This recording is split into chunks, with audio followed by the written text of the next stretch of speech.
1906 году начала свою работу Государственная Дума Российской империи, первый в России избранный населением представительный орган. В числе народных избранников от Вятской губернии были и представители удмуртских уездов. Я хотел бы обратить ваше внимание вот на 9 фотографий. Большинство из них, конечно, это представители рабочих, крестьян. Хотя есть, как бы мы сейчас сказали, представители интеллигенции, 2 земских врача, был чертежник Пуденского завода, был смотритель Глазовского духовного училища. В разные годы они представляли нашу территорию в Государственной Думе Российской империи. Всего до 1917 года были избраны 4 Государственные Думы. После февральской революции на территории региона создаются уездные, районные и заводские советы депутатов.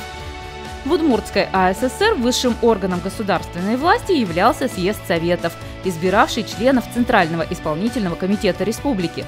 После принятия первой конституции его полномочия были переданы Верховному Совету УАССР. Выборы в него состоялись 26 июня 1938 года.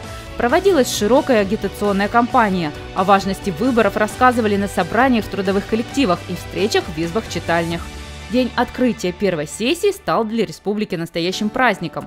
24 июля на Ижевском ипподроме этому событию посвятили мотоциклетный кросс, а 25 июля 1938 года в городе прошли демонстрации трудящихся.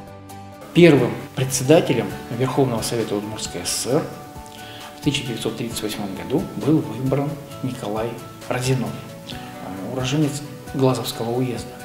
Видению Верховного Совета УАССР подлежали утверждение Конституции и контроль за ее исполнением, утверждение административно-территориального деления, народно-хозяйственного плана и бюджета, организация органов государственной власти и управления республики.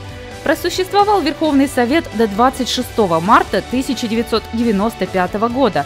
Его правопреемником стал Государственный Совет Удмуртской Республики. Хотите знать больше? Оставайтесь с проектом про 100 лет Удмуртии.